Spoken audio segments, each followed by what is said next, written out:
guys. Hello.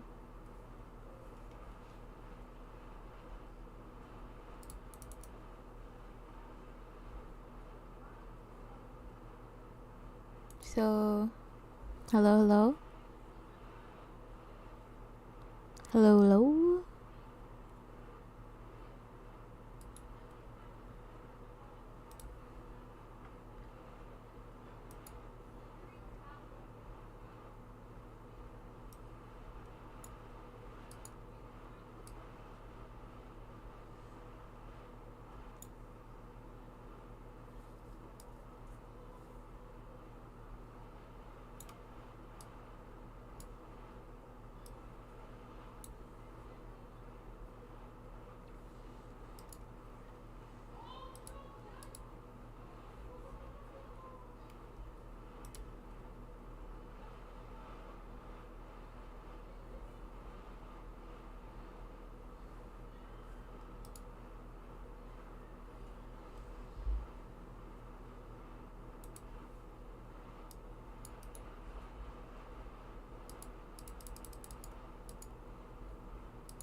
I hope you guys are still here, cause we need.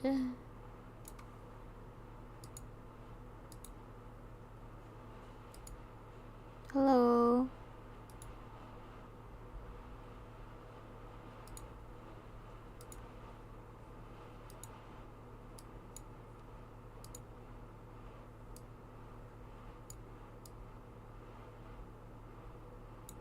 Hopefully this connects and you're all dandy.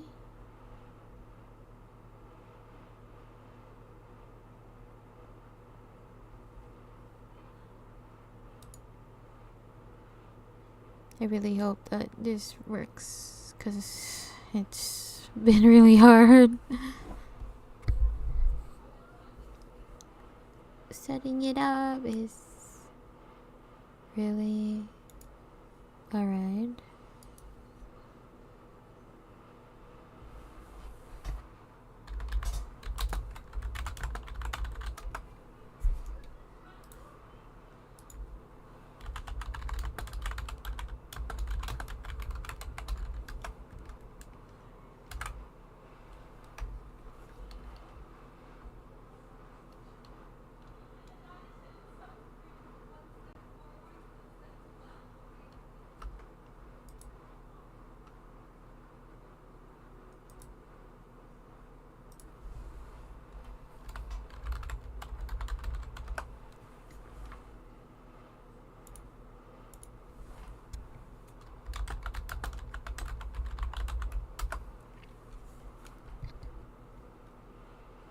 Okay.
Ooh, goody. So, it has started. Finally. Can see the chat.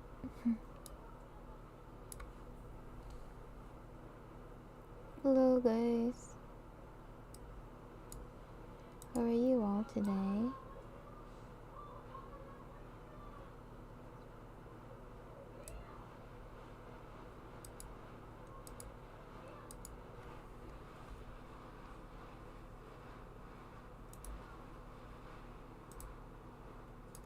Hello, are you?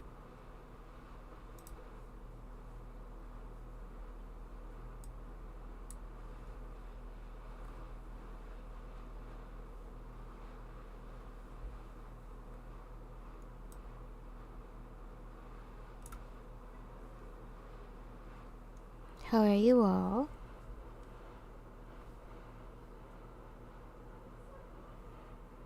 Let's see. Hello there, Fifth Summoner.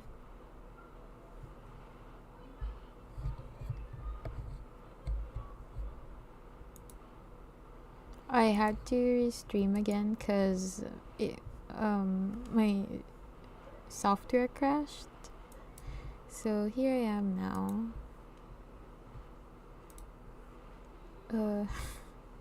Doing some fixing. Hopefully it does fix it. Hopefully. You chat in DM before I am Joy's friend. Oh. Joyce? I mean,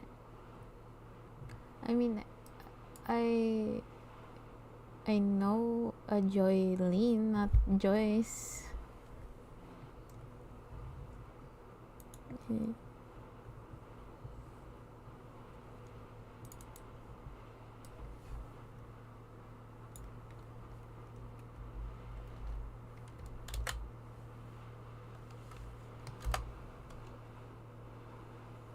Ooh. I probably do if you tell me your name.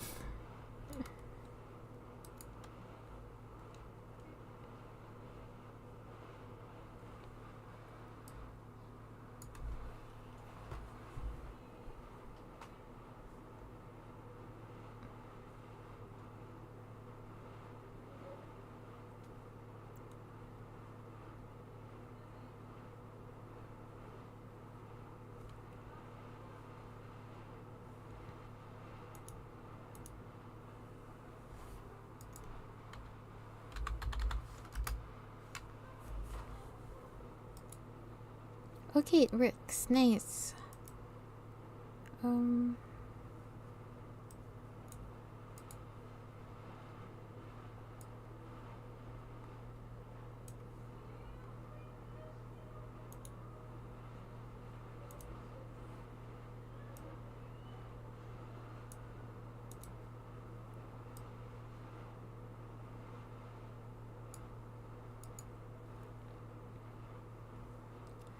So how are you all tonight?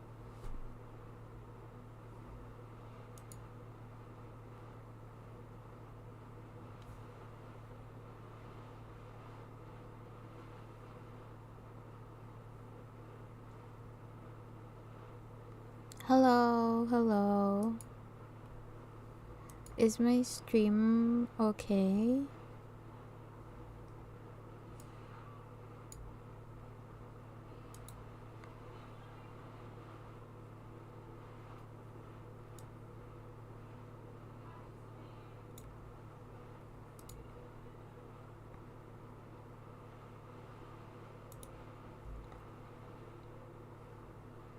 Let's see if I can play the trailer now, because a while ago I couldn't.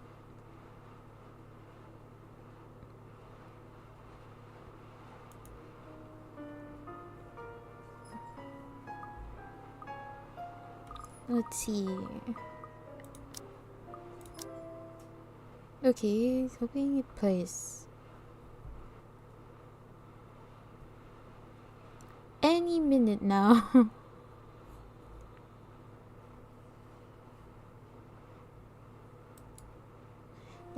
It sadly won't play.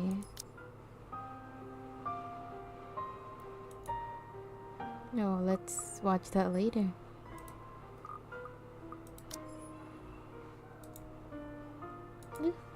Back to game.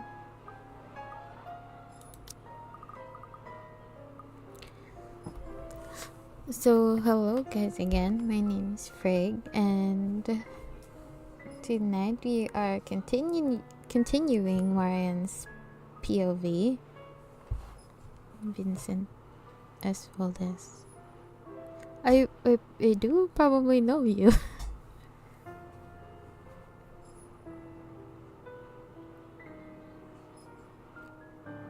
I probably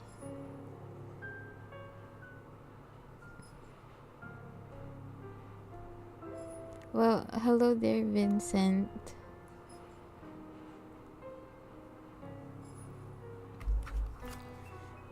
Are you the guy that was making a game before?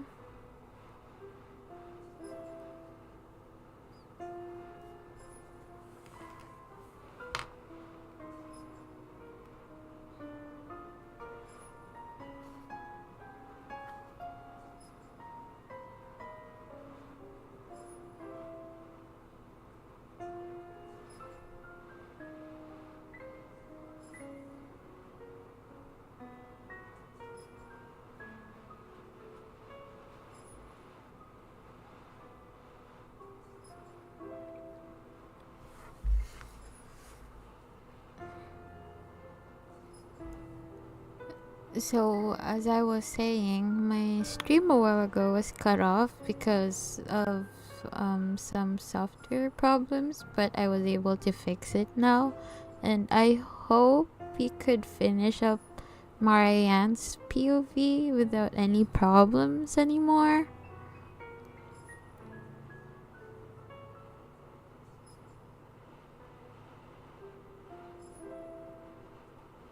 So many things happened on that first stream tonight, so I hope you guys would check it out.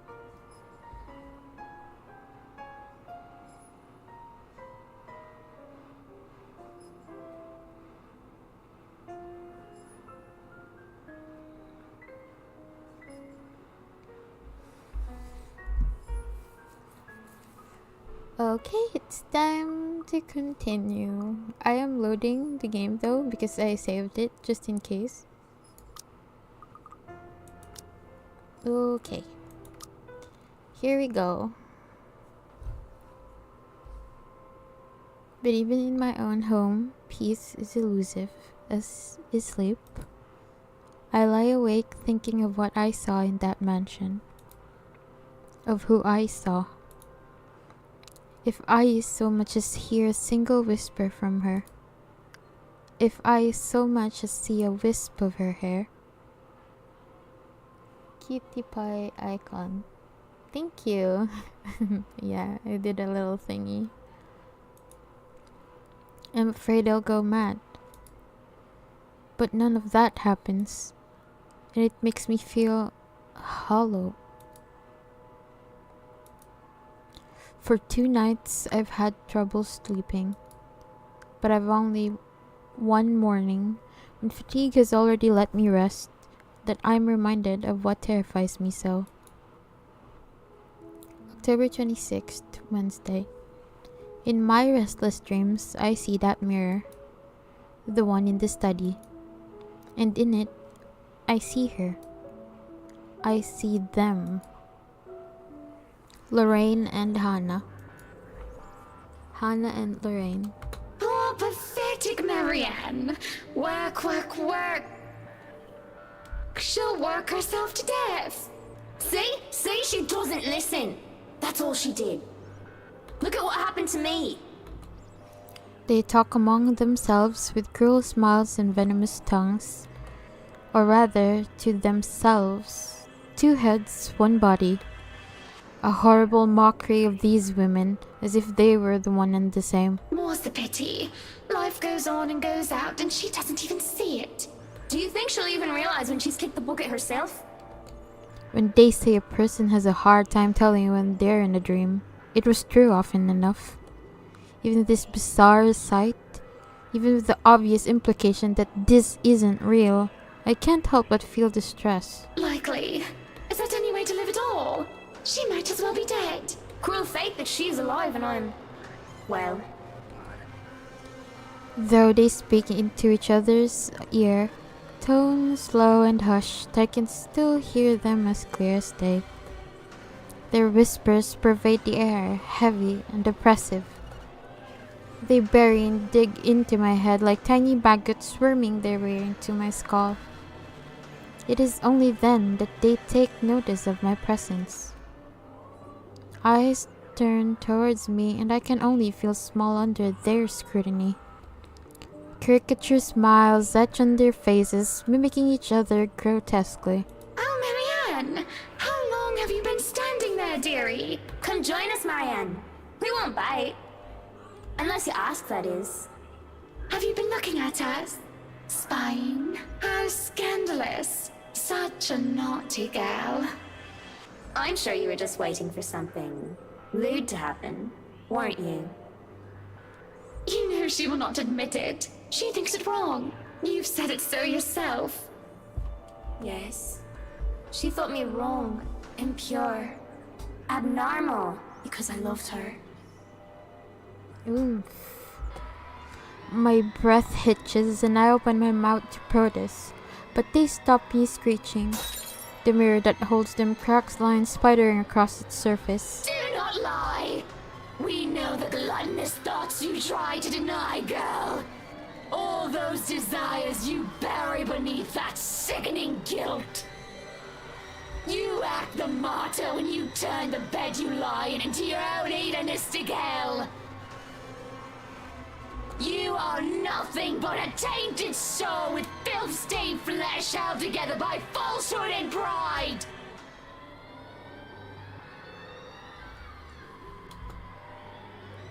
They look livid, and when it looks like they would lunge, I wake feeling like the wind had been knocked out of me. With a groan, I squint and find a certain fluff ball sitting on my chest, looking as pleased as Punch. She is the overlady of the cats, queen of despair and distraction, of nice furniture.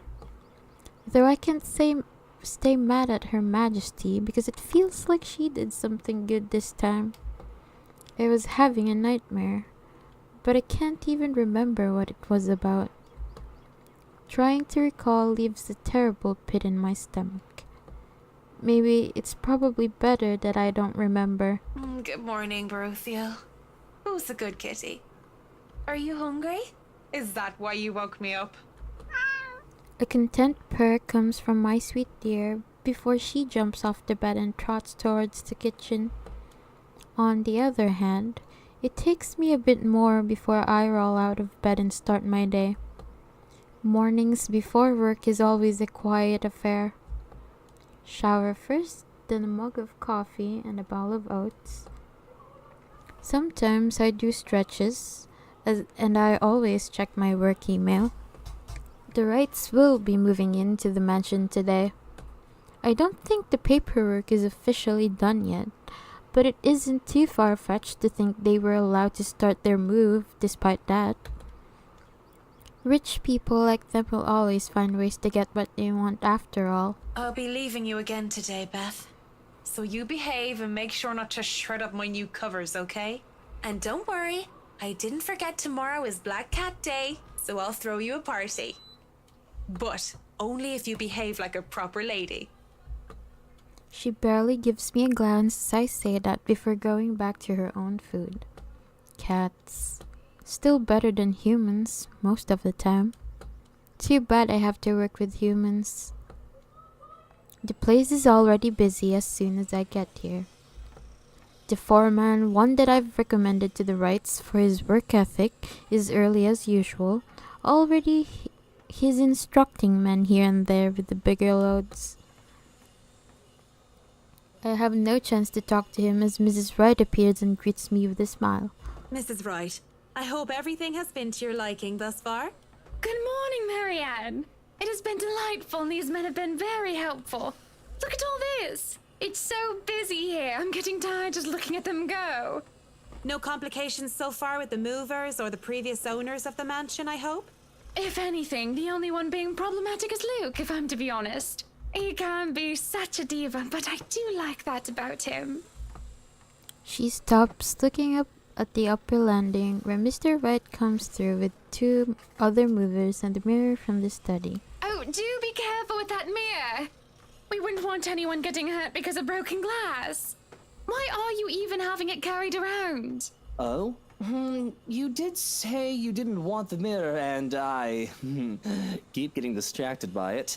If I'm going to turn the study into my office, I'd rather not have it there. Where can we put this? Well, you are not putting it in our room. Why don't you go, I don't know, put it in the wine cellar for now? We can figure out if we'll store it in the attic or somewhere else later, yes? You heard her, boys. To the cellar it goes. Mush! The movers bring down the mirror one step at a time, no matter how much the man tells them to hurry.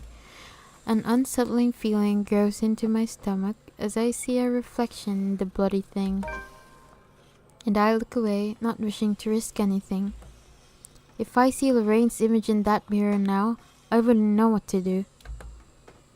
I don't have the luxury of privacy right now, and I am not going to break down in front of all these people.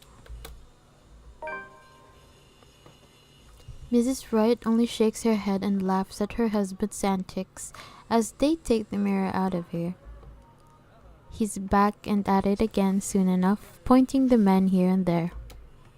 I'd say he's the man with the plan, but it sort of interferes with the layout and design that we've agreed upon before.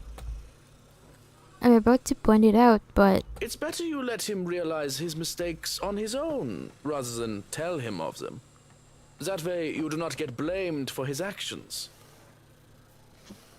It is more fun, too, to tell him, how does they say it? I told you so, once he slips up. Been working with him long enough to know that, huh? It's not like I plan to make too much of a fuss unless he changes it. He changes is actually crucial. It happens often enough, when one is made to accompany him nearly all hours of the day. You don't like horror games? That's unfortunate. What games do you like?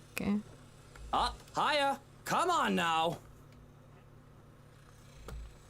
Still, he could at least be less pushy about things. Careful now. I know your pictures are framed by cheap plastic, but those are framed by African blackwood and are one-of-a-kind commissioned paintings. Each one is easily worth a lifetime of what you lot make. It is surprising how hands-on he is compared to my usual clientele. Well, the both of them are actually. It's refreshing to have them participate despite their initial reluctance. Luke, do the dishwashers go into the kitchen or the butler's pantry? Pantry, Buttercup. Careful, that's Emma. No, you there, put that down. You do not manhandle a Napoleon Anything Abreva. except horror games, but I love listening to your voice. Oh, thank you. I'm glad my voice does not annoy you at all. He really needs to tone down the dramatics a notch. Mrs. Wright and the butler look like they're used to it by now. But the rest of us? Well... Sweetie, why don't we go and sort your suits upstairs? Let your Hans and Marianne and the foreman deal with the rest of the work. We have this, Mrs. Wright. Yes, please do go before a blood vessel bursts. Bloodstains are so troublesome to clean. There's an obvious sense of relief as Mr. Wright is dragged out of the room, leaving the movers to do their work in peace. Some grumbling even comes from some of the younger workers. It's a good thing the family butler isn't some blindly loyal tool to his boss, or there will be trouble with Mr. Wright. He is such a bratwurst. Whiny baby who never got enough hugs from his mutter. Probably lost in translation, and not that I'm condoning talking about someone else behind their back, but I think you meant to call Mr. Wright a horrible brat. Well, he is that too. There are a lot of things I can call him, but I mean to say that he is a big weenie. A childish name for a childish person. Like a child, he whines when he doesn't get what he wants, and he breaks the toys that he has. That gets a laugh from me, as well as a few of the movers who linger near. He and I carry boxes, instructing the movers where they should be and generally taking over Mr. Wright's work. I hope you'll DM me again. Maybe we can collaborate and maybe your artworks can eventually come into my game. I do have horror maps for my game down the line in the series of my game. Oh, so you're having some horror?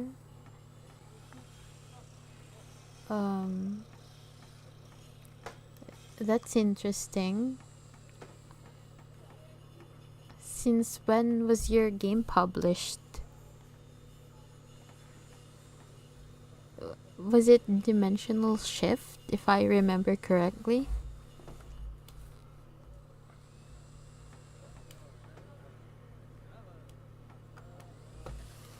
It goes off without a hitch, and the man is helpful. Efficient and capable with physical labor despite his clean-cut appearance. A gentleman to boot, taking boxes from me when he sees me struggling with them. Speaking of boxes... Hey, one of the boxes for the kitchen is missing. Has anyone seen it? The one with the pots and the knives. The bratwurst had it brought upstairs, thinking it was for the attic.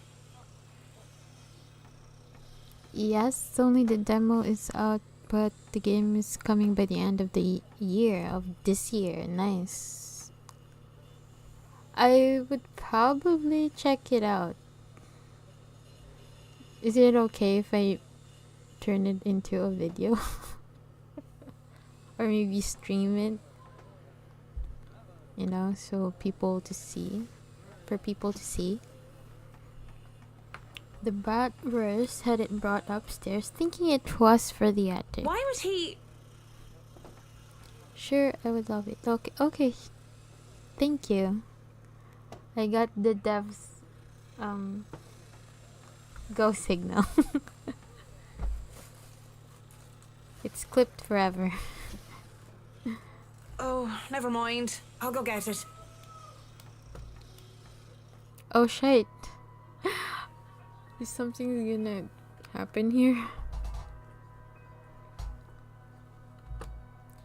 There's probably no point in making sense of what he does or if he does them just because he can. At least it turns out that I don't have to make it all the way up to the attic. The mover, probably on Mr. Wright's orders, left the box on the stairs. At least it's not that heavy. I managed to hoist it up without too much effort. But the time it takes for me to do that is long enough for me to overhear an odd conversation. I could never in my life imagine coming from a couple like the Wrights. Well, if you're not careful, I might go a bit loopy and I'll start bringing cats home. And soon enough, one day you'll find yourself going home to a farm just filled with felines that follow you everywhere. Oh, don't bluff. The things that shred up your precious furniture. Besides, you don't even like cats. True. Dogs are infinitely superior, of course. But what about the wet dog smell? The mess. I'm not cleaning up after a mutt, no matter how cute. If you think about it, a cat would be better. For once, I'll have to agree with Whiskey on this one, though I can live with Mrs. Wright being a dog person. But as amusing as this conversation might get, I really shouldn't be caught eavesdropping or slacking off on the job. At most, I should be looking at ways of possibly soundproofing certain rooms, perhaps bringing it up if they don't realize the lack of it. I really should. Should we move on or keep listening? I think I want to move on because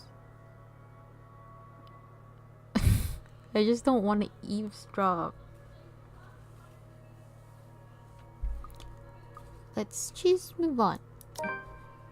No matter how bizarre their conversation might get, I really must go.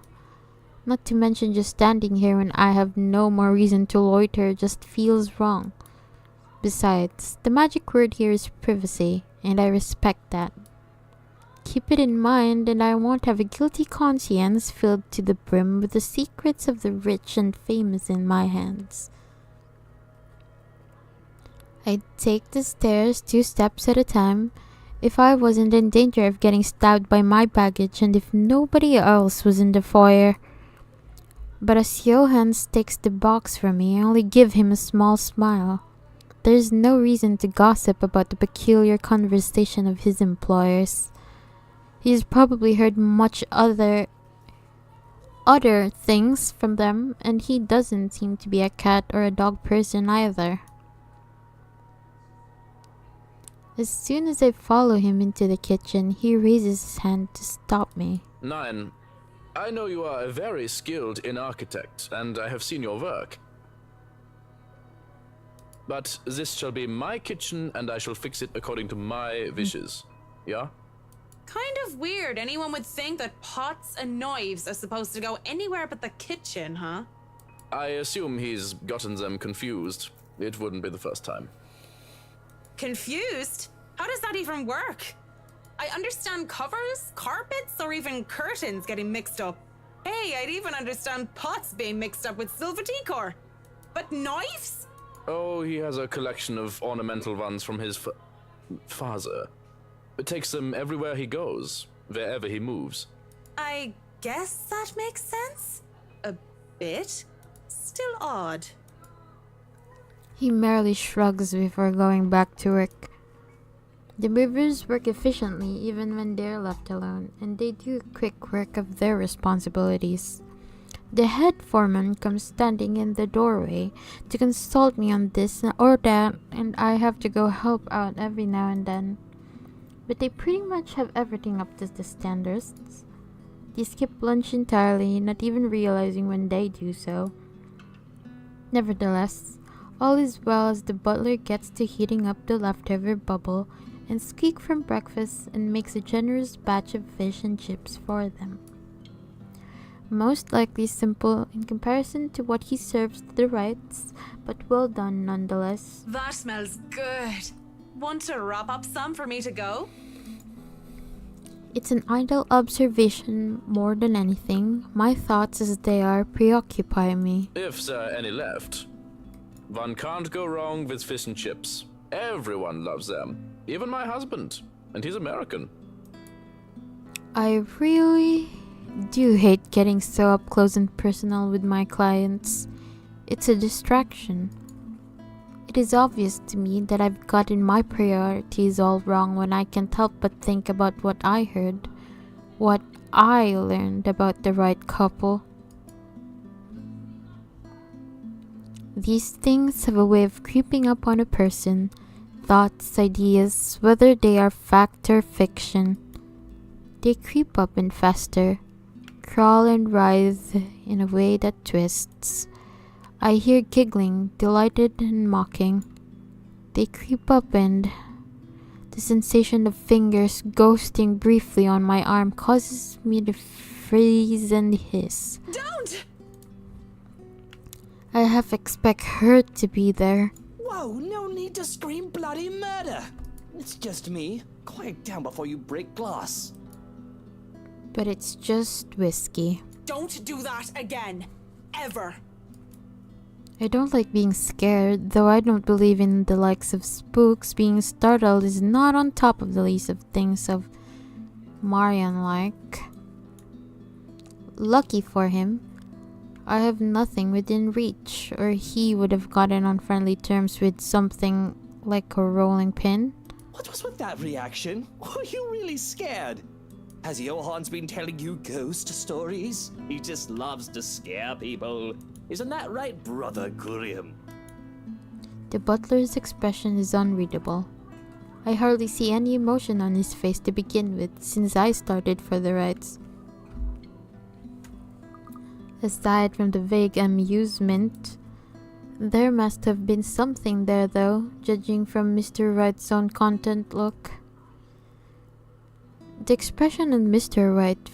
Wright's face is almost cruel. But neither of them spoke, even as Johannes leaves the room to serve the workers their late lunch. So, now that we're alone, Marianne, what are you so jumpy for? I was just thinking about all the urban legends the movers have been telling me about this place. Don't tell me you believe in that tosh. They're nothing but tales made up to scare children. Timmy, Billy, don't you dare go up to that big mansion and get in trouble there. The ghosts are going to get you. Why does he always sound so annoying? That's a boring way to look at it, but that's usually what it is anyway, no? Like I said, I was just thinking. It would be a relief, actually, if those rumors of this place being haunted is true. That just means I'm not going bonkers. Hearing, let alone seeing, a dead person isn't exactly the symptoms of a healthy mind.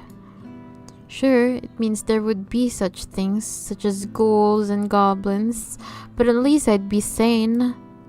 On the other hand, there would actually be a dead girl walking around. If you could excuse the inane question, Mr. Wright, you haven't noticed anything weird here? A simple enough question on the surface, yet I notice the man stiffen as the question leaves my mouth. I wouldn't have noticed it if I wasn't watching his reaction intently, but in his eyes I see something dangerous. It depends on your definition of the word weird. Are we still on the topic of this place being haunted? Because no, things have not started to fly around and we have yet to require an exorcism. I don't think my head would like to do the whole 180-degree turn thing. Well, maybe that, but no strange people? Oh, hello there guys. Welcome to the stream. How are you doing? Aside from my usually weird butler and all the weird men traipsing around touching my things? No, not really. Why do you ask? Have you noticed anyone strange while you were here? Because you must report it to Johannes and he'll have security handle it. But these reports better not be about ghosts and things that go bump in the night. I don't want to waste manpower on the boogeyman or senseless witch hunts. I'll keep that in mind, Mr. Wright. But no, it's nothing like that. I guess the mansion is just strange for me. It's a unique project. No strange men or women lurking about then? A dead teenager would technically qualify as strange. But yeah, the whole I see dead people thing isn't going to go over well. None that I know of. But I'll inform Johannes immediately if something comes up. I'm serious, Mint. You see anything, anyone suspicious, and you report it. Immediately. I think that goes without saying. The concern he had on the talk of security is quickly gone. His arrogant smug smirk returns, if a bit subdued. Whatever smarmy remark or innuendo he has at the ready never comes though, as voices from the dining hall ring out. So, is this a full-time job for you then? Nah, I just freelance mostly for magazines, newspapers, and events. So you can't really call it a full-time job. It's fun and it puts food on the table, but it's not what I really want to do. At least not all the time. That would be the magazine photographer, I presume. As always, Mrs. Wright talks in such a kind and cheery fashion, no matter who she is talking with. It certainly puts people at ease around her. It sounds like it's working on the photographer too. Hearing them though seems to put Mr. Wright in a sour mood. At least, if his small scowl is anything to go by. Is he jealous? Oh my god! Okay, what should we choose? Try to lighten the mood or ask if he's alright?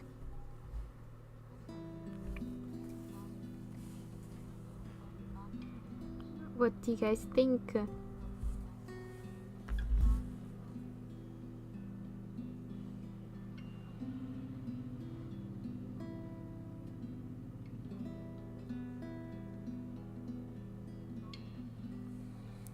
Ask if he's alright. Ask.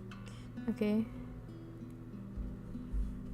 Lighten the mood. Oh, that's like 2 to 1. So I guess I'll ask if he's alright. Hey, are you alright there, Whiskey? You're looking like you need a serious drink. Oh wow. They're pretty high in the relationship. What is it that you want to do then? Oh god, Mrs. Wright. Film. Documentaries mostly. But cinematography is a lot more difficult than photography, right? I was working on the thing, actually. I'm fine. Just a bit winded from all that moving about. It's been a long day. And the day's not over yet. So if you can excuse the bluntness, you either shape up to help or ship out back to your room and let us do the rest of the work. He hesitates, eyes locked firmly on the door that led to the dining hall. Even now, we can still hear as Mrs. Wright and the photographer chit-chat in between shots. It's not my place to say this, but she really does seem to care a lot about you, you know? Hello, by the way, Claire. Nice to see you here. There's no need to remind me of that.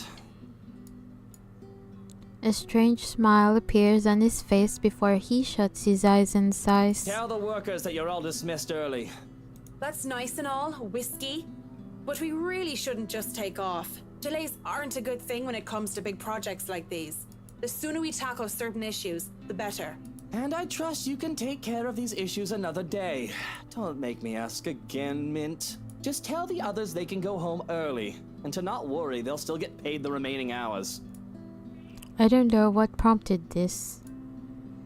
With the air he's putting on, though, I know better than to meddle and prod further. Besides... Fine, you're the boss. Walking out of the kitchen, I just accept the fact that whatever he says will go well under his roof. Mrs. Wright and the photographer are still far too busy in the conversation to notice me, even as I make my way through the dining hall. Besides, I didn't want to ruin their fun. Well, it wasn't really a big thing. People didn't like Blue Fonzie very much. People don't like a film about colors. I suppose they would have liked Blue Bibby a lot more. Going to the foyer has me stumble upon the family butler once more, who raises a brow at my presence. And where are you off to in a hurry, Miss McCulloch? The foreman is looking for you. The Bratwurst wants us off the clock. He's dismissing us early because of... Oh, I don't know. He just wants us out of here. I'll go and call a cab for you then. It would be for the best that you leave when he asks you to. I don't doubt it. My ride back to the city doesn't take too long to get here. Granted, there were some difficulties at first because the driver didn't know where the Ermengarde mansion is. He tried to have us hand over GPS coordinates from our smartphones or some other techno-babble I didn't care about, and the butler didn't understand. But as soon as we told him it's that haunted mansion over in Anslem village, he knew just the place. And finally headed over, albeit with some hesitation. All the way back to the city, the driver keeps complaining about the place giving him the willies. It gives me willies too. I would have loved to snap at him. But as soon as the thought occurs to me, another blossoms in the forefront of my mind. One that has somehow bothered me greatly, more than my exasperation over whiskey and this project, or wanting all of it to stop. There has been no Lorraine whispering over my ears today. Worse, I find myself searching for it. Searching for her. How do you say that? Damnuity.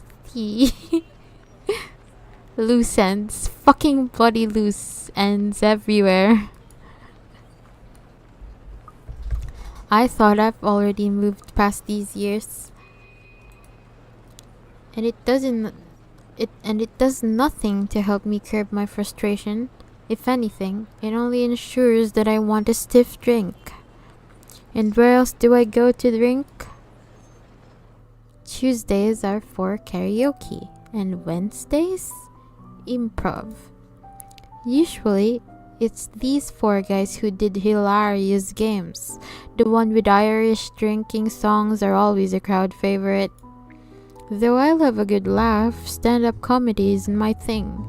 And without Cam or Haruna or any other distractions, I end up drinking a lot more this time. And when there's several bottles of beer in me, I get really, really embarrassing. Hey! G! Psst! G, come over here. I need you for something. It's a good thing that the bartender is a nice fella.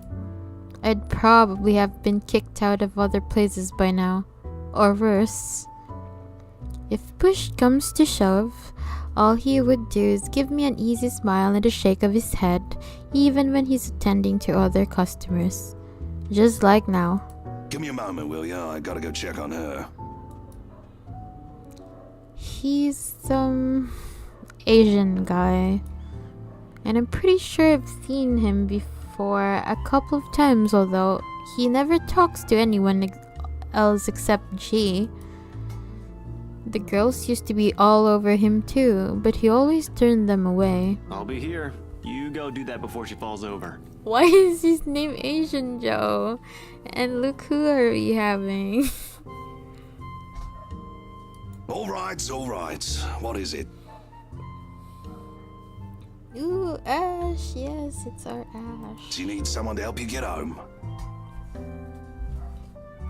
Bartender, pour the wine. Marianne X Ashton? Oh, I don't think I like that. I think that's enough alcohol for you, little missy. I'm cutting you off. A whine comes from the back of my throat as he pulls my bottle away. I have no hope of getting them back once they're behind the counter. Even in my drunken mind, I don't dare hop over it for them. Because what little sense I have left knows I'd sooner take a floor dive than succeed in wresting a bottle from a sober man. But that doesn't stop me from trying to reach out with my arms like a stupid idiot anyway. He smiles and shakes his head just like I know he would, before going back to the other guy. Right now, where were we? How you holding up, boy? With no drink and no one to really chat with, I would have gone home, or gone to sleep on the bar right there and then.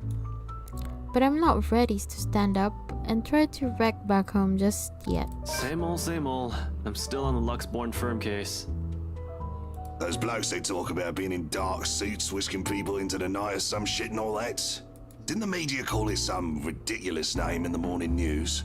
What is it this time? Wait, don't answer that. They've called it a lot of things. As long as people don't start running around claiming they're the Illuminati. So, what have you got for me this time, G? Anything good? Slow down there. You haven't even told me what sort of dealing dosh we got. Who are you looking into this time?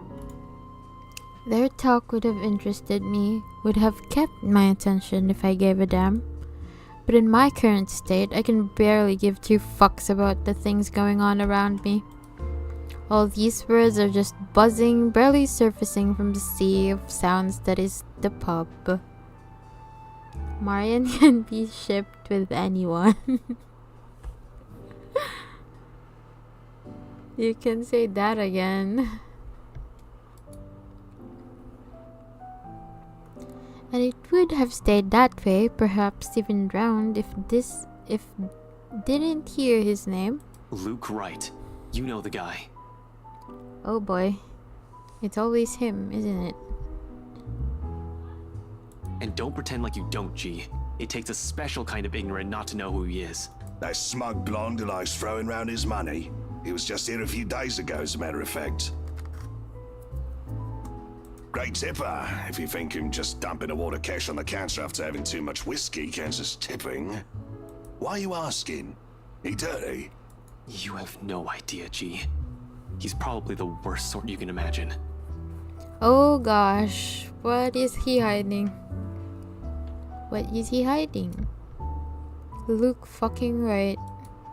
Fucking whiskey. Even without him around, I'm still hearing about the guy. What the absolute fuck?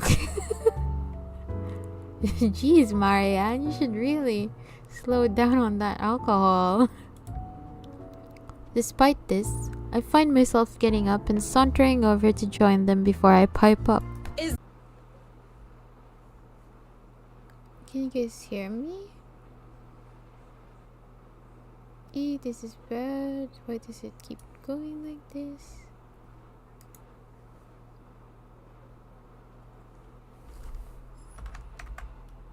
Is it?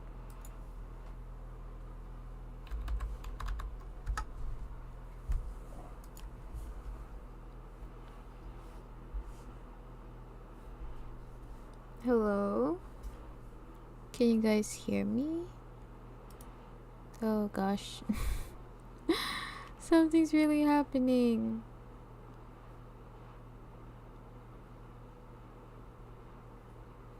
This spooks. That's how it is. Oh yes, you can hear me. Great. My game just crashed and I don't know if it got saved.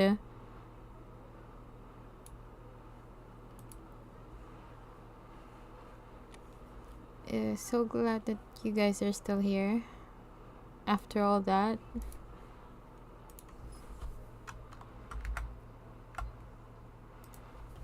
Okay, here it is. Let's hope it's saved or we're going back to where we stopped again. Oh, okay, fingers crossed. Oh, great. So have you guys can you guys see the game?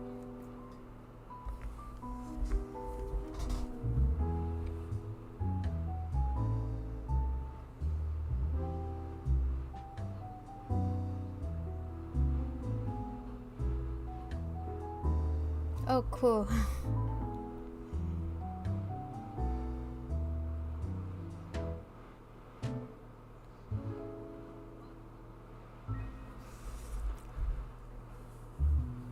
Sorry about that again. My software crashed. Okay, going back to Asian Joe. There's only amusement on G's face. An Asian guy, he starts to look ticked off as hell. Don't worry, Holmes. She's clean. Hello. Hello, guys.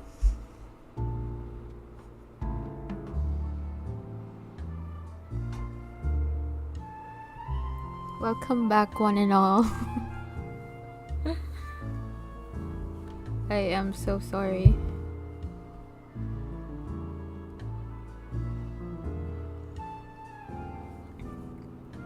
And she might be able to help you with your predicament. Course. A drunk's just stumbled through here with what I need. Get real, G. No offense, lady, but you're smashed. I know, right? Nothing beats being drunk after a hard day's work. Especially when you're working for Mr. Luke Wright. Marianne, calm the fuck down. So, she works for the guy? Yay. Thank God my stream didn't end though. Doesn't that make her, I don't know, suspect? See, have a little faith in me, why don't ya? I don't have much, and you might as well have something to go off. You're the one who was so desperate to come running to me for business. Yoo-hoo! Still right here, fellas. 5'11". Can't miss me. Unlike Shorty over here. Jeez, Marianne, you keep reminding us about your height. What's with that mad look? You want to dance, boy? You don't look like you can bust a groove. Maybe a leg, but with that fancy coat of yours. Oh jeez. To add insult to injury, I moved directly behind him and used the top of his head as an armrest. But when he shakes me off, I plop into the seat right next to him. Don't try me. You can hardly stay on your feet.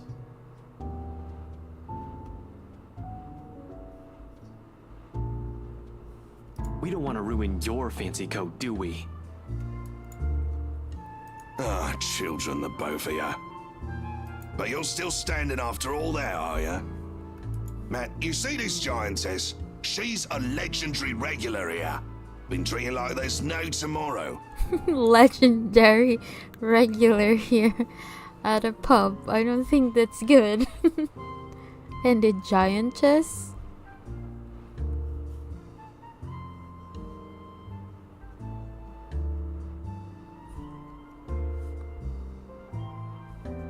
I'm a bit jealous.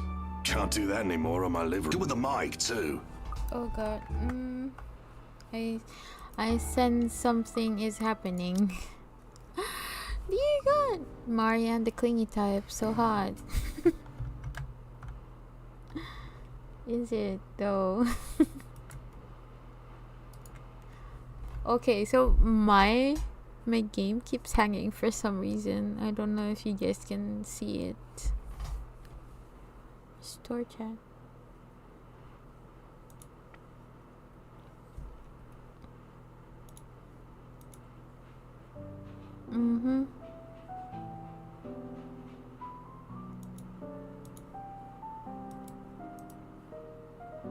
You can see it? No, yeah, I have to restart the game again because it's crashing for some reason. Oh. Why? Oh, my bad, guys. The game is broken. I think it's having too much of me.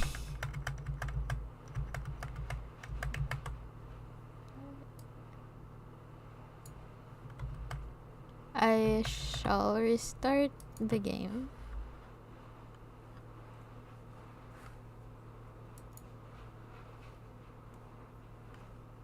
Hoping that would fix it.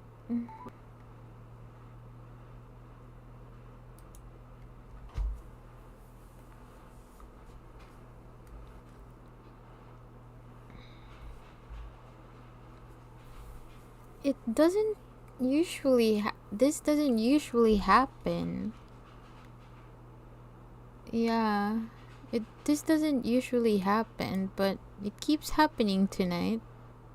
Is it because I'm at Marianne's POV? The bane of my existence? Like, I'm not even joking.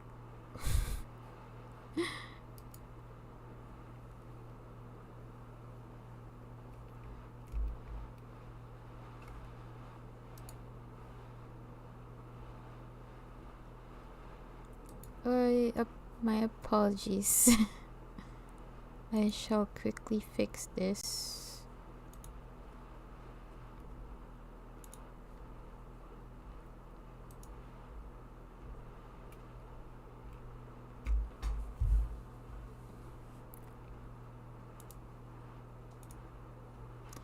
So while I'm at it, how are you guys doing?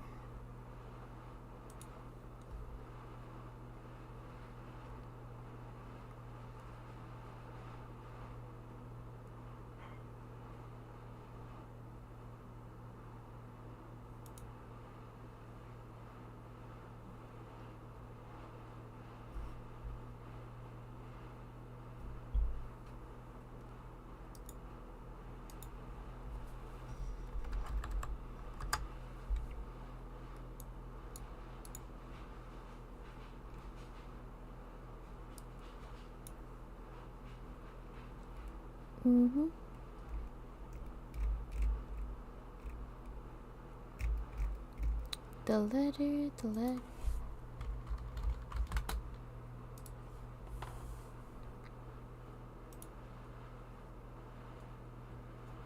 There shouldn't really be a problem.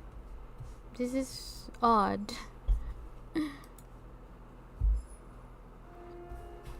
Well, I am in BGC Taguig right now, going on a vacation here, mostly free and nothing to do. I just visit friends here, maybe I could see Joyce. Oh, can you tell her hi for me then? Yeah, it's been a while.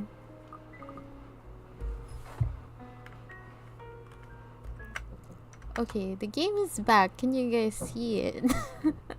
I am having trust issues right now.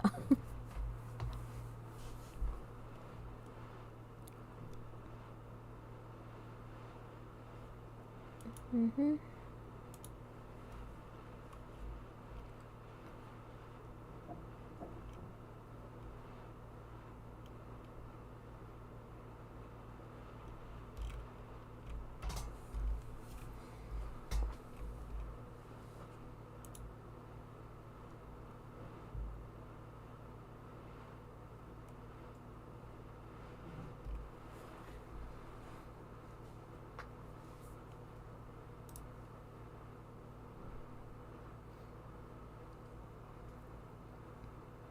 Hello there. Hello everyone. Yes, we can see the screen. Cool. I swear I'm gonna cry if this happens again. Hello, hello. You might want to have your computer checked. That can't be right because it's you. But I'll take you up on that.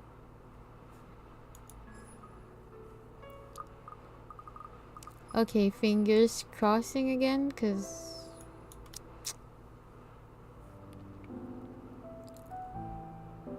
okay, Bartender G.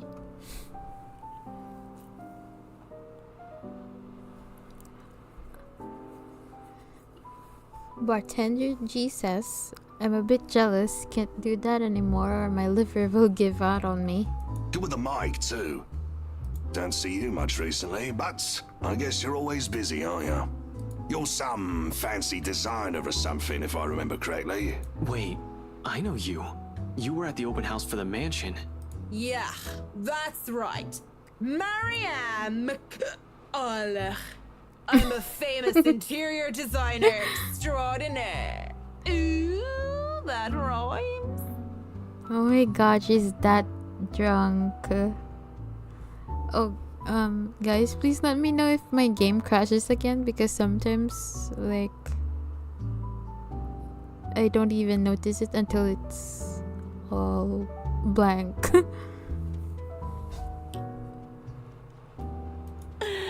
Anyway, you guys were talking about that weenie Luke Wright, right?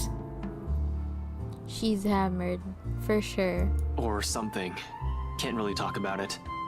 I don't even know if I can trust you, even if G said you're clean. But anything would be of help. The hiccup. Yeah. Well, I don't gossip about my clients, if that's all there is to this. You wanted to gossip about him a few minutes ago, Marianne. And that was the beer talking, not Marianne. Oh my god. She's like so loose. You won't mind if we ask the beer a few questions then? Maybe. Depends on who's asking and what they're asking. But seriously, that guy is abso-fucking-lutely frustrating. Okay, there's a relationship update. He has like the lowest on Zachary and Ashton. One moment, he's an absolute dickhead. And then he's acting like an actual decent human being the next. I just can't figure him out. I can't imagine how that pretty wife of his can put up with him. Oh, If slow I were down. her, I'd dump his flat arse straight up. And I'm not just saying that because I think Hannah's pretty or anything. Look is a catch too. They both are. But I really cannot, for the love of all things holy, see how they even work out together. So, Luke Wright, have you noticed anything strange about him while you were working with him? Anything peculiar of note? You're the one being peachy right about now, Holmes. But nah, nothing that comes to mind off the top of my head. He's just like most rich, smarmy arseholes and then some. A giggle bubbles up and I press my cheek against the cool countertop with my eyes shut tight. Just because. Eventually, cracking one eye open, just in case they thought I fell asleep, I grin at Holmes. So, Holmes, I'm guessing you're some private detective or something. Yeah. Is it Hannah? Did she pay you to look if he's been cheating or some such? Oh, holy fuck. Hannah's the wife, right? What about her? How's she? How is she or how is she? Definitely the shite. nicer of the two and sexiest. Sit. Oh, shit. It's doing it again. To boot.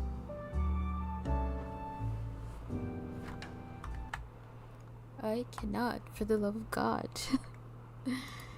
Why does it keep doing that?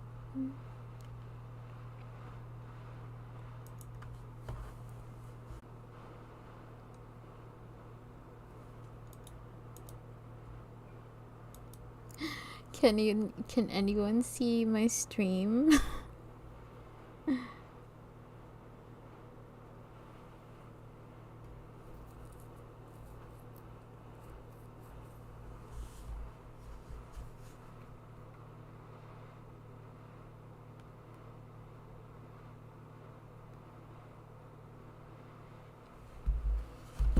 You can't see the stream. What's wrong? What's wrong with my thing?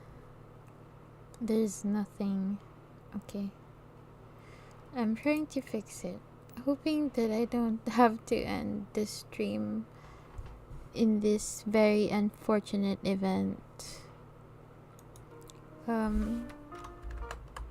What about now? Can you guys see it?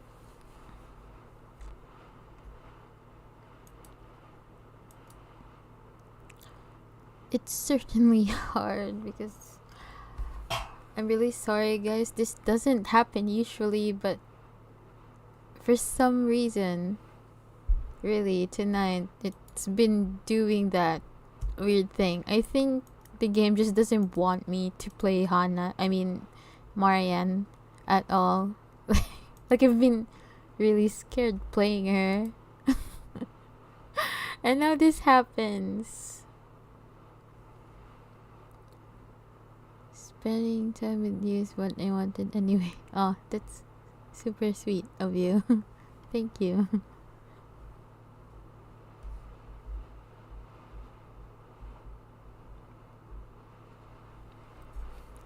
So,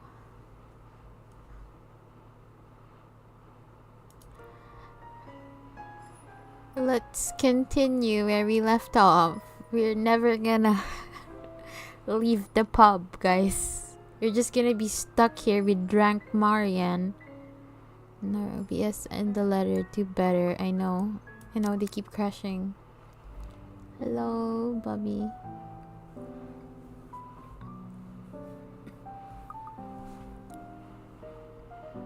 Definitely the nicer of the two and sexiest sin to boot. Oh, damn, Marianne. You know, like her gayness is just showing up whenever she's drunk.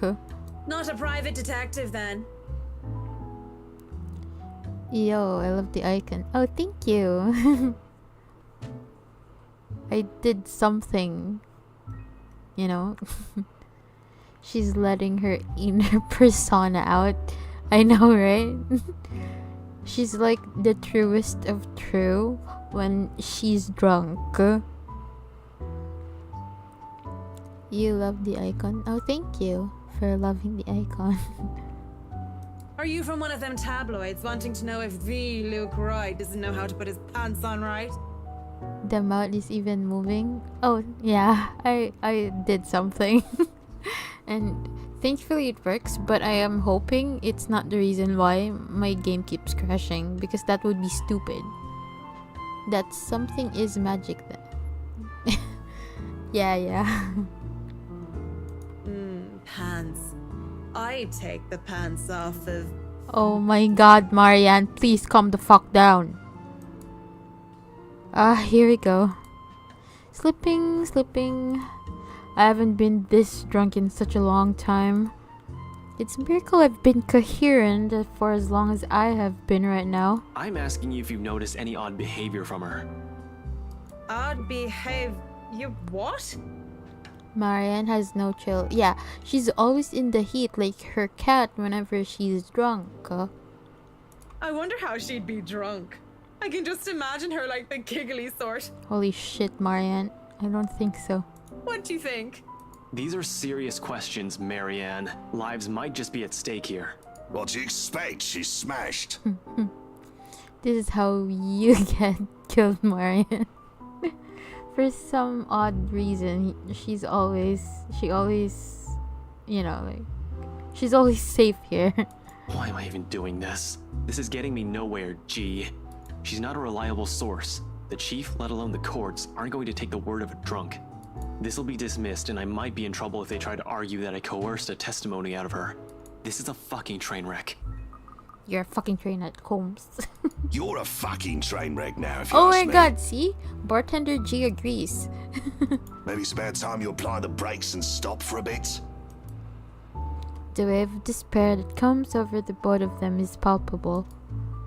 If feelings had a taste, it'd be bitterer than the beer I'm full of. It gets me thinking, though thinking doesn't get me far with too much shite in my system. You know that's not an option. Thanks for being patient, McCullough. Good luck with your work on that mansion. Speaking of that mansion, there's something going on in that place. Something. As och day! No wonder Mr. Wright likes it so much. It's as fishy as he is. Rotten bloke. Holy fike. Maybe that Santos girl is really onto something, eh? Suspicious shite, I'm telling ya. Explains why she's so reluctant. What do you mean that Santos girl is onto something? Before I get another word out, there's hands on my shoulders and everything starts to spin. I quickly slap his hands away the best I can and I send him the foulest look I can muster. Take your hands off me, pipsqueak. I'm not a lady who's shaken or stirred unless you want me up chucking on your pretty hair. Damn, Marianne. But it's just like I said. Are you sure you aren't brain damaged or deaf? Santos girl from BRC showed us this creepy letter. You know, just like those spam stuff you get in your emails. And we thought it was some joke or that the girl was just a bit too green to handle a big sale like that. You should have seen the look on their faces when they saw it. Whiskey, that's Luke fucking right, you get me. Oh and my the God. missus didn't look too happy either.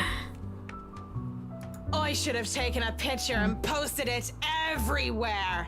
When rich snobs give you that face, no wonder the Santos girl went all mental on us. Working with them does that, you know? I think I'm about to. Holy shit.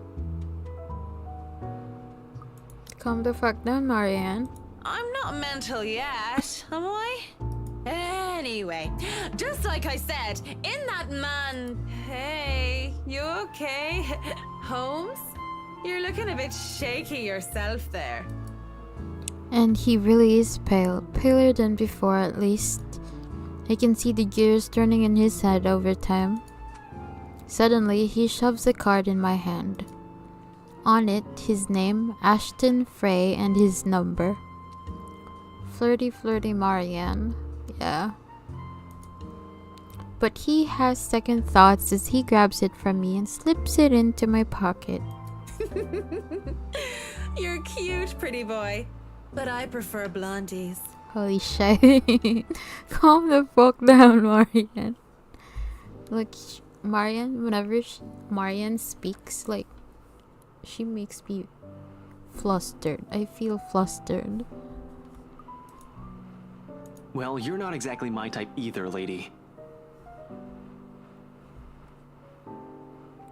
Zem Marianne, yeah. But listen to me. If something comes up, don't do anything rash. If you think you're in danger or if you see anything suspicious, call me and the authorities as soon as possible. You understand me? That's 99... I know what the damn emergency number is. Right, 999. Good. Anyway, I have to run. See you, G.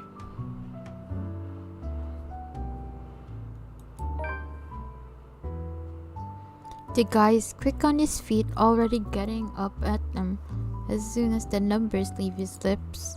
Watching him as he maneuvers through the crowd of other pubgoers is enough to tire me out.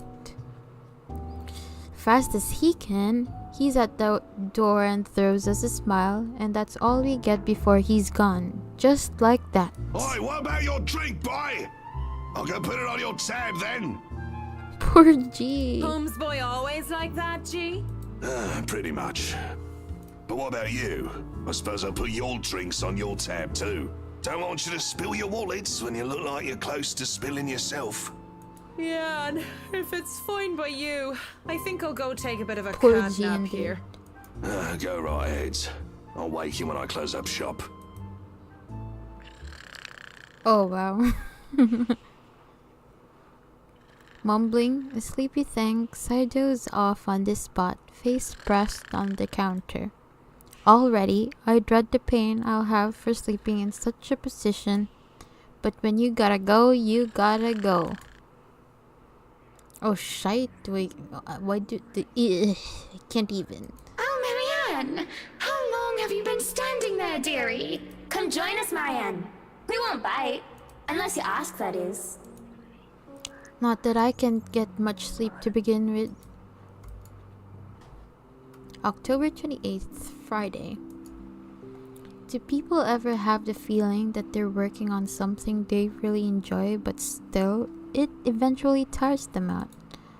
Because honestly, I've been feeling like this. You have certainly exceeded expectations, Marianne. Everything looks so marvelous, and in such a short time, too. Hello, everyone. Though moments like this make all the hard work worth it. Definitely. Well, I can't take all the credit. People have certainly been enthusiastic about the idea of working on the right mansion. I feel like the ghost is going to wake her up like bitch Rico. Probably. I've cussed so much tonight because of Marianne. There won't be any more problems unless Mr. Wright has any more objections about the second bedroom. This game ain't so scary, I am glad. It has the, you know, like the right amount of scare, I guess. You played Silent Hill. How was it? I've only watched playthroughs of it and the films, but I haven't played it myself yet. But hopefully I get to play it soon. Scary. That's good. We wanna get scared on this channel. It has some really good jump scares, not gonna lie. Which one? This game or Silent Hill? Oh, no. We proceed with that room as planned. I already agreed to him having his greenhouse and his vineyard and his stables. He may as well let me have this one thing. It'll get scary. Oh, yeah. I agree. We're only about halfway done, but this honest satisfaction on a client's face is enough for me to push through.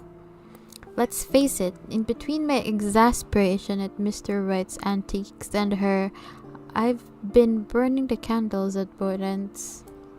Oh, the latter. Yeah. Like, I already know some of the jump scares, but it still scares me. I can't even close my eyes without seeing a dead girl's face. Dead girl. Dead. She's dead. I have to keep reminding myself that. Burying my feelings as deep as they've buried her body. 6 feet under. I shouldn't waste so much time on someone who's supposed to be gone. I've wasted so many years thinking about her already. There should be no need to bother myself with the dead, when I should be bothering myself with the living. Too bad the living are usually as complicated, if not more, than ghosts of the past. I'd be lying if I told you all that the latter has better jump scares than Outlaws 2. Fatal Frame and Blair Witch, these are pretty scary. Ooh, Fatal Frame? But don't you have a party? Yes. But Luke's just being a sweetie, you see. That friend he's visiting, he's having marital problems and he's just trying to cheer him up.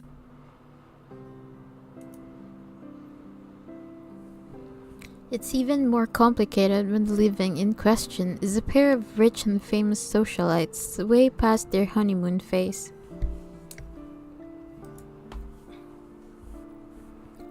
And I've been somehow roped into being a relationship counselor. Fatal Frame stream when? Maybe when I get to buy the game.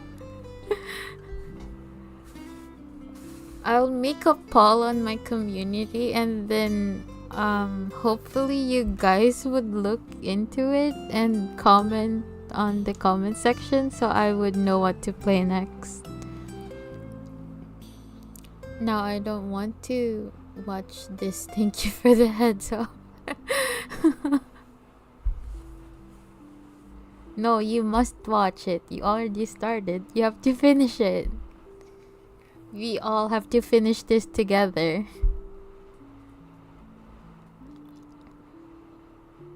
Chat, gift her games. I would love that. Jump scares are the worst for me. Why? They've been married for a long time and they've hit a... how do they say it? A rough patch.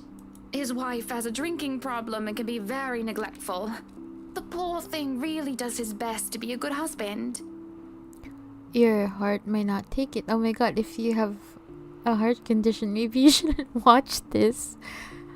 But knowing you've played other horror games, right? Good thing I am a certified first aider. Oh yeah, true.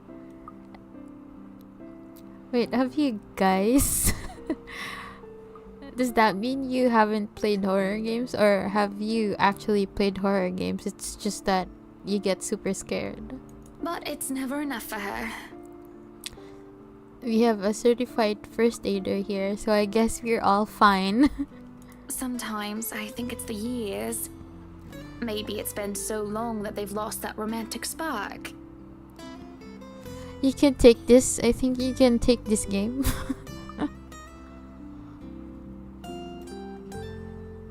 Pocket mirror can be fun. Oh, yeah. I agree.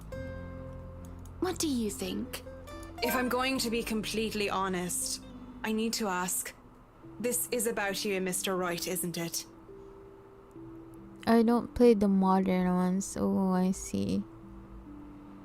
By modern, what do you mean? Suppose it is. What would you tell me? Then, I tell you it's none of my business. I tell you that I don't want to meddle. But, if the troubled husband with the neglectful wife asked me for my honest opinion, I'd say that he shouldn't base his happiness and his self-worth on someone else. Maybe he should try being independent for a while. See what it's like when he isn't trying to please someone else and doing things for himself. Everyone's supposed to be their own man or woman, right? A bit of breathing room never hurt anyone. Tell them Marianne. We shouldn't let our fear control our lives. What she said. Why she thinks a single woman like me would be the best source of relationship advice is beyond me. Oh, like above 2012 onwards. Oh, why? You should probably try it though. Like, we have really good games above 2012. Apparently, recent horror games lack really good horror storylines and jump scares. Yeah, I agree. But like indie games though, like Japanese indie games, like I don't even want to think about it. Like just thinking about it scares me. But then it's so good that I want to play it.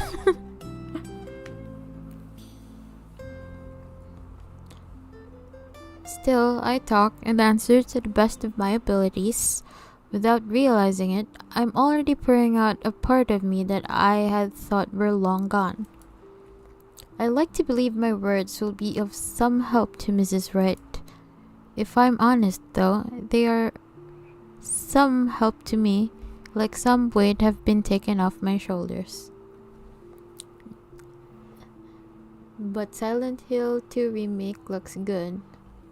Oh yeah, I've seen the trailer. Japanese indie games. No for me. Yeah, for sure. Like Japanese indie games and indie Thai horror games are of different breed. Yeah, I agree.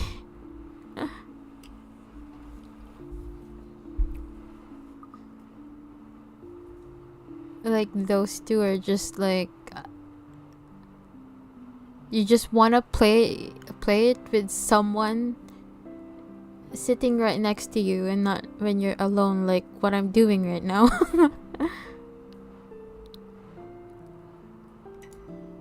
Lorraine. I really should handle what's left of the work. You won't be attending the party? Oh, you really must, Marianne. The weight of what happened to her hasn't left me yet, did it? Maybe. I'll try to stay in chat. Maybe grab a few bites and a drink, but I can't be around for the entirety of the event. My apologies. Busy. You must stay a while. I'd love for you to meet some of my friends, and they're ever so excited to meet you. You need to say hello to the Lees at least. If it wasn't for them, I'd never even heard of you. Baby, it's about time I changed that. We'll see. So, if I can be excused? Certainly. You'll have to excuse me as well. I must attend to the party before any early birds arrive. Because, believe me, they will throw a fuss if things aren't ready, even when they're not supposed to be here until an hour later. Though I shouldn't dwell on the dead, I shouldn't just callously forget about them too. Saying that I have work left to do is an easy enough excuse to make. I know how other people see me. They see someone so obsessed with her craft that she would so easily miss things like a party for it.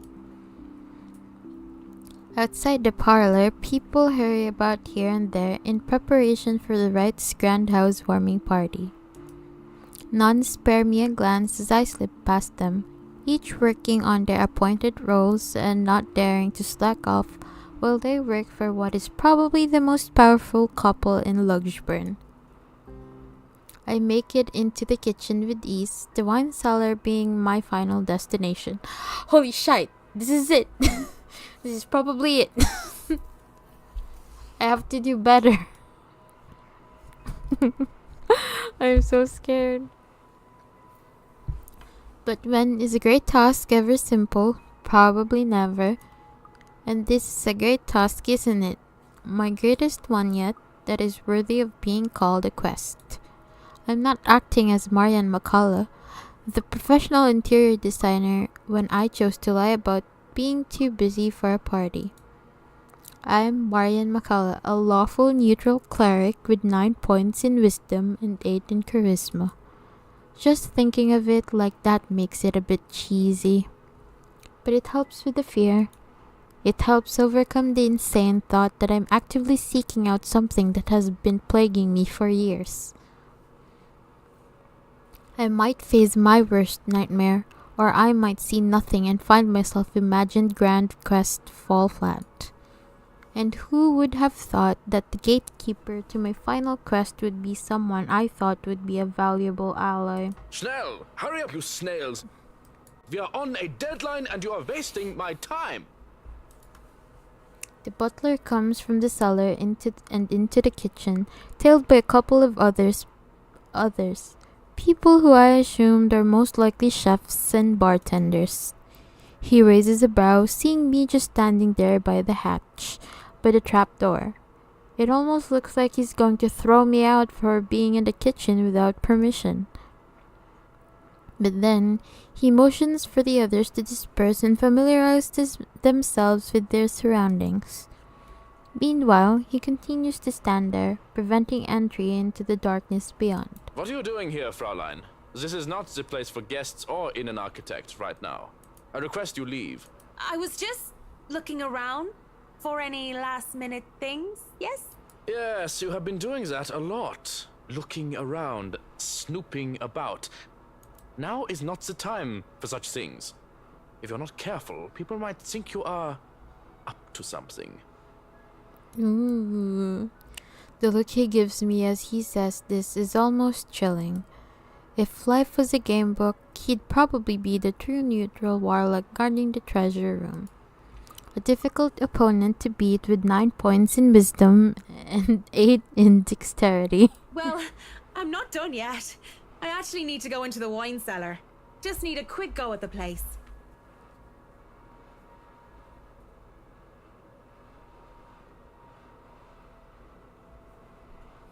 So, just don't mind me. I'll be out of your hair soon enough. Go outside, enjoy the party.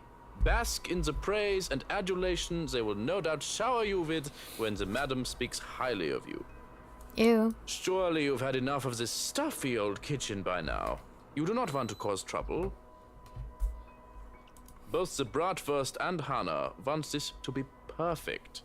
It would be a disservice and disrespect to toe out of line and risk it being anything otherwise. What do you mean, dun dun dun dun? I don't think that's good.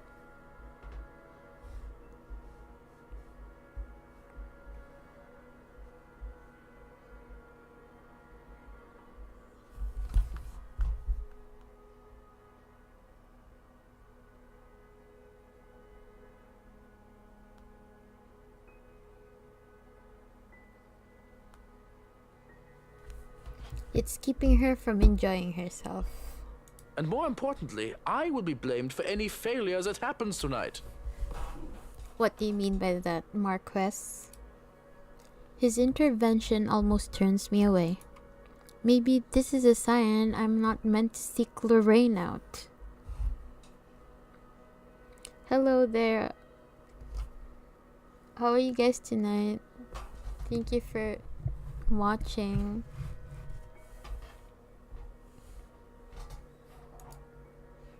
But Please, it's really important. 15 minutes. 9, 10 minutes. Any longer and I'll pull you out of there myself. The Bratwurst will be furious if he thinks anyone is touching his precious wine without his permission. Thank you. This seriously means a lot. Marianne is like strange. She's like brave enough to actually seek the ghost. He steps aside begrudgingly. At this point, it looks like there's no turning back. The cellar greets me ominously as I descend. The space feels smaller, with a lot more bottles lining the wall compared to before, and knowing what might be waiting for me here makes things worse. The mirror that had been moved from the study is my goal. Instead of going to the party, she's out here trying to get herself killed. That's so true. I did not return to it after my initial discovery, but the thought of Lorraine, how much I want to see her again, even if it's just for one more time, keeps coming back to mind. As I walk through the cellar, I have to stop when I feel something crunch beneath my feet. Whatever few bottles were left behind here are now nothing but glass under my heels. Perhaps dropped by one of the many chefs and bartenders that the butler had escorted through here before. And it made a downright mess, with red slick pooling from the remnants of good drink. Oh, what do you mean? With how dark this place is, a person with a dark enough imagination can easily mistake it for blood. I can't help but think it is, despite the easy logical explanation that had come to my mind, only because of what I'm about to do. It's merely a momentary distraction as I continue to the end of the cellar where the mirror stands. Propped up on the far wall, and gleams innocently while pretending to be a simple and ordinary mirror. Stop! What do you mean? How morbid to think this thing can show a person their deepest, most desperate desires and then twists it to an image so dark.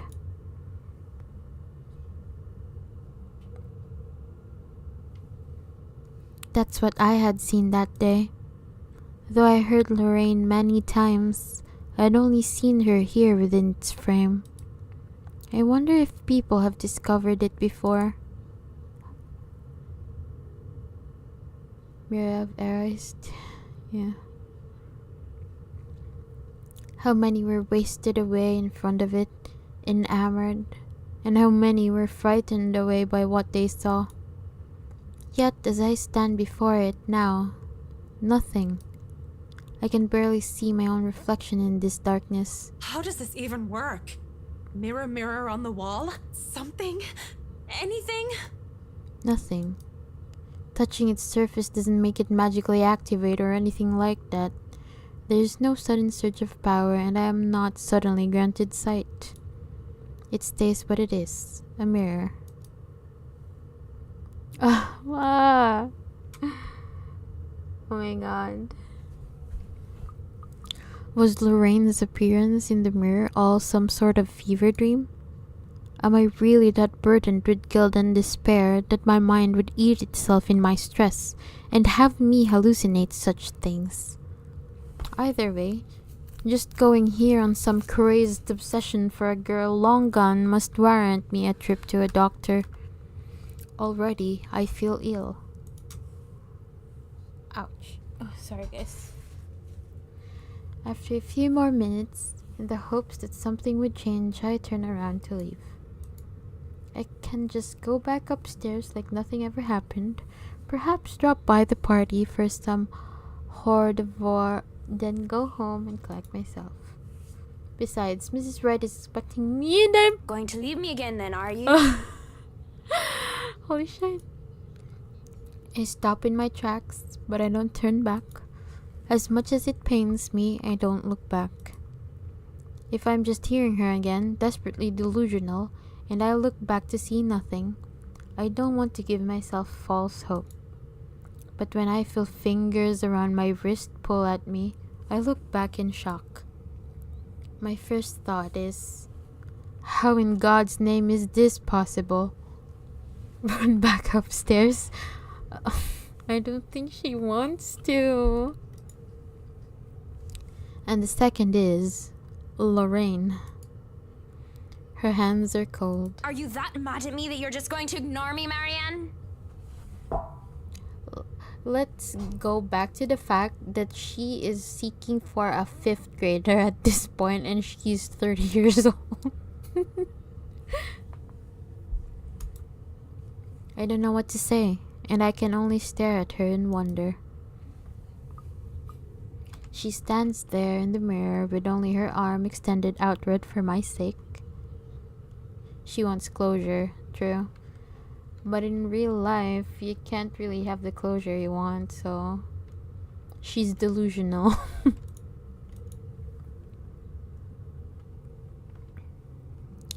I look at the hand still holding my wrist, and when she sees me looking at it, she moves it so that our hands are intertwined, fingers weaved together. Seeing her there and feeling her touch meant I'm not crazy. Though, however, impossible and unexplainable, this is all to me right now. It just takes my breath away. Oh, I'll save, you know? I'll save. I'm just scared. Pulling her out from there is tempting. I can imagine doing so with these. We can be together again, Lorraine and Marianne, like nothing had ever happened. But that would be all great big lie, wouldn't it? Good night. No, you're leaving the good part. Why leave at the good part? What? Pack out your tongue? Don't just look at me like that. Say something. Even if this thing were some magic portal that could bring back the dead, that doesn't erase anything. Just looking at her, still a young teenager, while I'm already a grown woman, it serves no other reason than to break the illusion that blinds me. I've seen her twice now, always behind the mirror. If this is real, if this isn't some delusion, then why can she only exist behind the glass? Yeah. You have no idea how happy I am to see you. It's been so long. You don't look happy. I really am happy, but at the same time, I can't help but think about what happened to you. And what does that mean? What are you saying? She gives me this peculiar look, and before my eyes she moves to step out of the mirror. In turn, I wrench my hand from her and take a step back, also as if I'm afraid. I don't know how this is possible, but whatever this is, it isn't real. You can't be real. I'm right here, aren't I? What other proof do you need? No, I see you. I hear you. I feel you. But even with all that, you can't be real. You just can't. I saw your body. I helped bury you. You're dead. A deep hurt crosses her face, and it just breaks my heart in two. Seeing her wear that expression. Burying me wasn't the only thing you did. Don't you dare lie. Holy fuck. But I'm going to be the bigger woman, aren't I? Let bygones be bygones. I'll forgive you. As long as you stay with me, Marianne. Holy shit, oh my god. That's why you came down here, right? To find me? That was the plan. I came down here looking for her, for closure. But this isn't just closure. This is something else entirely. I'll fucking save, guys. I don't care. I didn't think I would be forced to make such a choice. Do I leave or do I stay? You know, I have a feeling that staying is such a bad idea. Because, let's just say, some lady before chose to stay and something bad happened. And that lady was me. So I'm choosing to move on. Closure, that's all I came here for. Whatever this is, it might as well all be just a devil's trick. And I might as well make some use of it, right? I say nothing at first, for fear of angering whatever phantom this is. I take Lorraine's hand and bring it up to my lips, pressing a kiss to her knuckles. She takes it as some sort of invitation to pull me along, to step back into the mirror until only her arm is extended again. I should have been more honest back then, both to you and myself. I know it's too late. I'm sorry. But the thought of being with the dead did not agree with me, not one bit. I can't stay with you. Goodbye, my first love, let's go! So what? I got an achievement. You're going to leave me for some old trophy wife? Oh wow. I'll save that. That's it, isn't it? You're going to leave poor Amy Lorraine and go after the next rich, pretty blonde that you see. This is a mistake. All these years, guilt has been my driving force. I swear to felt God. so guilty for what I did. what I didn't do. Hannah old? I don't agree. She thinks she can guilt me into being complacent, but she realizes otherwise. I pull my hand from her, and going by the look of anger on her face, an anger that runs cold, she did not like the fact that I'm not some puppet on a string. Had she chosen her words carefully, I would have accepted whatever punishment Lorraine chooses to give me. Guilt had run my life, and it might have very well ended it, because I deserved it. But what I did to me. The blood in my hands is mine, not yours. No spoilers, but this game choices matter. This is a well-made game with a good storytelling and decent voice acting. Yeah, I agree. Yeah, choices here really matters because there are a lot of endings that we just don't wanna see.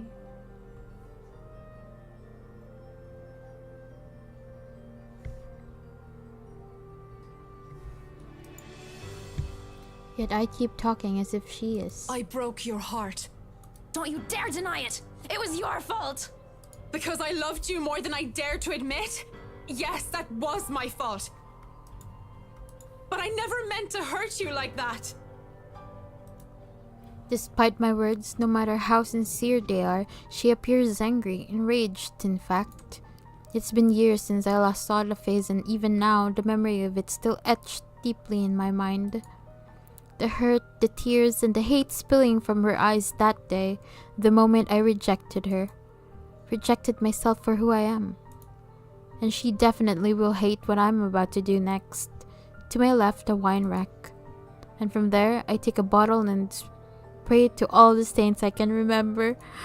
For all my sins. For every hurtful words I have uttered. For what I've driven her to do that day. What I forced her into. Oh my god, I should save. Oh god.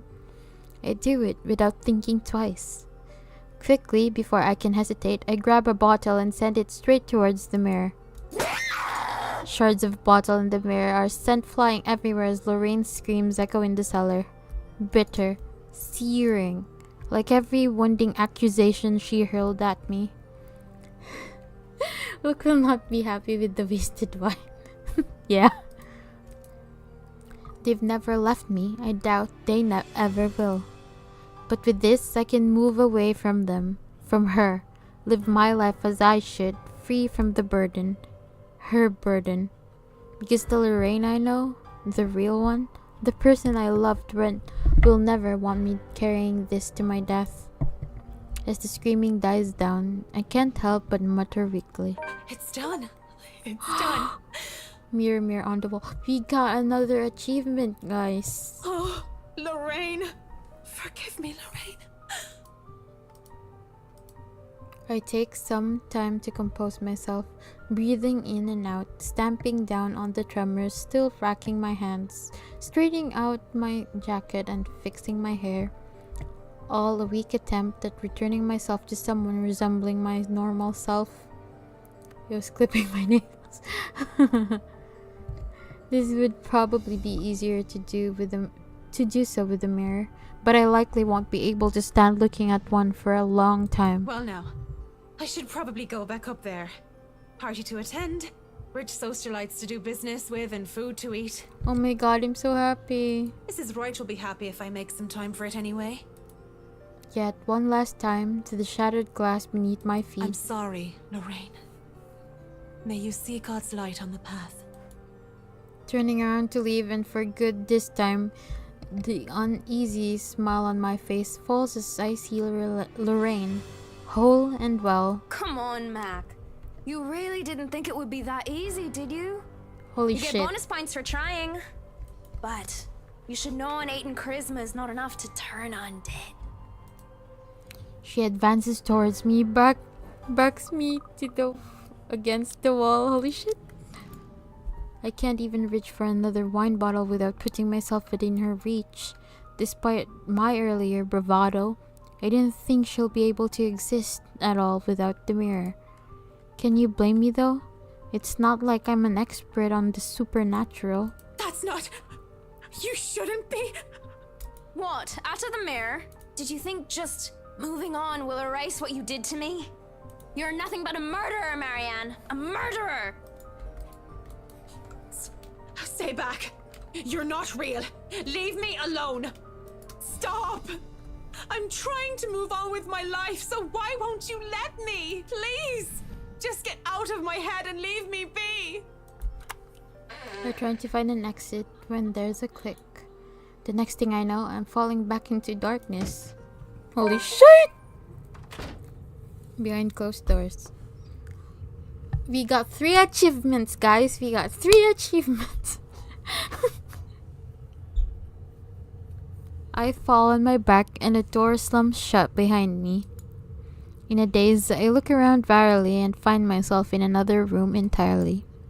On the other side of the wall, some sort of secret passage perhaps, an underground tunnel that has me wary and frightened. It also proves that the oddities in the mansion floor plans are a lot more than just little discrepancies. I expect Lorraine to jump out at me from the darkness at any time. A breeze blowing through the tunnel has me relieved though, at the idea that there is still a way to escape should that happen. That is way better than being trapped underground with only God knows what that was. A funny thought comes to mind as I start walking to where the exit might be. I think about how Mrs. Wright would be so disappointed if I didn't show up at the party. I imagine how furious Mr. White would be for breaking one of his wine bottles. Even Johan's reaction comes to mind, though I don't really know with that guy. One thing's for sure is that I would be calling Cam and Haruna for a drink as soon as I get out of here. Oh shite. That noise has me wary. A ghastly thing, a corpse of a woman, leans on the wall. Her arms and limbs, almost every inch of her lithe body, is peppered with wounds and rotting flesh. And it is then the putrid smell of blood and gore hits me, making it so that I don't even question how I missed it in the first place. How long has this been here? Oh, that smell. Oh my god. You're a nasty one. I flinch as the thing twitches. Holy shit. Bitch, I'm gonna capture it. As soon as it opens its eyes and looks at me with a smile, there's nothing on my mind but horror. I break into a run. I try to keep on running, no matter how much my legs and feet scream at me to stop. I keep going, even when I look back and see nothing of her anymore, because I can still hear her. The scampering of her feet, the words she tries to form with her bloodied mouth, and the painful sounds of bones grinding against each other, as she moves closer and closer to me. How long are these damn tunnels? There's a split second where I know that the thing is right behind me, a strange sensation creeping over my limbs when her presence looms over me. And then suddenly... Ah! Fuck! I can't even do anything before I'm yanked by there and pulled. Ah! Wait, can we just... Oh. Still, I struggle up until I'm thrown to the side like some rag doll. I hit the ground on my side, and the musty smell of old hay that reaches me is my only indication that I'm still alive. Please don't hurt me. My body hurts and I keep my eyes shut tight, afraid of what might happen next. What's wrong, Marianne? Are you really afraid of little old me? There's only dread seeing how she's followed me even here. She looms over me, backs me further in the cell that I was thrown in. Please. It's so cold. I don't want to be alone, Marianne. Why won't you stay with me? Why would you leave me? Why? What are you? Holy fuck! Lorraine turns and shifts into that thing from before.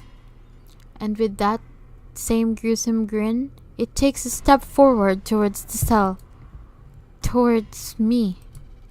I barely scramble to my knees when the door to the cell slams shut and it just stands there staring. Shouts for help ring out in the tunnels, but none of them are coming from me. I'm more paralyzed than shocked by what it is happening. My throat tightens at being fooled by the image of Lorraine, at the thought of being trapped down here. So then, where? Help me! Oh, help me! Oh, wow. Are you getting all this on camera, Carl? Yeah, but are you guys sure this is a good idea? We're breaking and entering here. Don't worry, the owners of this place haven't been here in a long time. Look at this thing, though. It has writing in blood like some cheesy 80s horror prop. Wait, I have an idea. Oh man, that's genius! What kind of butthead would even take this thing seriously? Maybe we can stick this in Rowan's backpack. That's Juarez kid would panic. Oh shit. Prank gun. Wow, we are just getting damn achievements. What? Spit it out! Behind you! Uh-oh. It was hard to even consider paying any attention to it when my life is on the line. But when the ghost doesn't move and teenagers' mocking shouts of help me filled the cell, I just had to watch. And what I had seen, students judging by their St. Goretti uniforms. They were holding... And that thing, the woman, she... Holy fuck. Okay.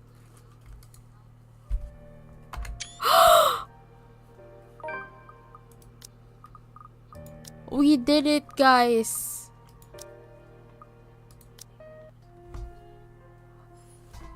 Oh my god, we did it. We survived. They didn't kill Marianne. Oh my god. I am not gonna lie.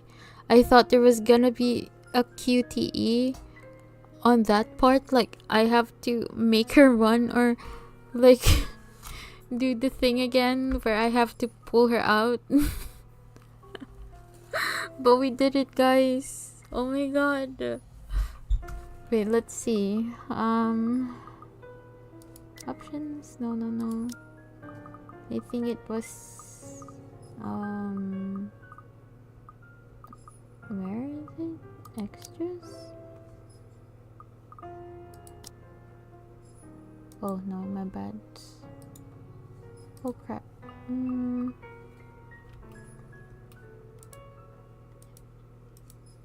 These are so cute.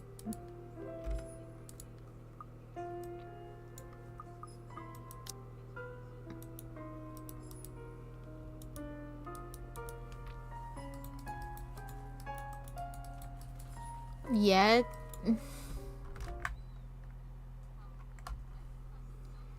Damn. Okay, so definitely we survived for now, guys. You guys don't believe in me. To be honest, I wasn't believing in myself either, but here we are. Oh wow. Okay, just in time. And I didn't do this, but my game is crashing again. Thankfully, we finished Marianne's POV. And I'm really happy that we still get to keep her for now. Hopefully it didn't, hopefully I won't kill anyone.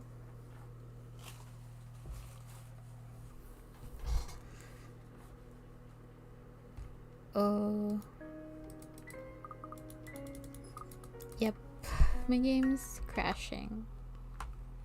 Anyways, thank you guys so much for staying tuned and watching and redeeming myself, for watching me redeem myself, and for quote unquote believing in me, seeing how you guys are commenting right now.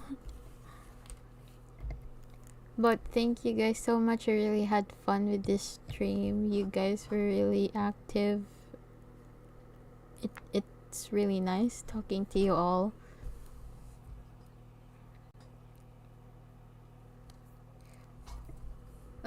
Well, that's it for tonight's stream, and we'll be doing Rebecca's POV next, hopefully tomorrow. But let's see if I can go. But yeah, I'll be trying to stream regularly, and I hope I would see you guys again. Thank you for the stream. Yeah, thank you guys for being here. It wouldn't be fun without you guys. Good night. Yes, good night. Thank you guys so much, and please like and subscribe. Don't forget, because I really need that. Thank you. And don't forget to turn on the notifications, all notifications, so you get to be notified whenever I'm uploading new videos or, you know, doing these live streams. Thank you so much. See you guys tomorrow. Bye bye. Good night, everyone.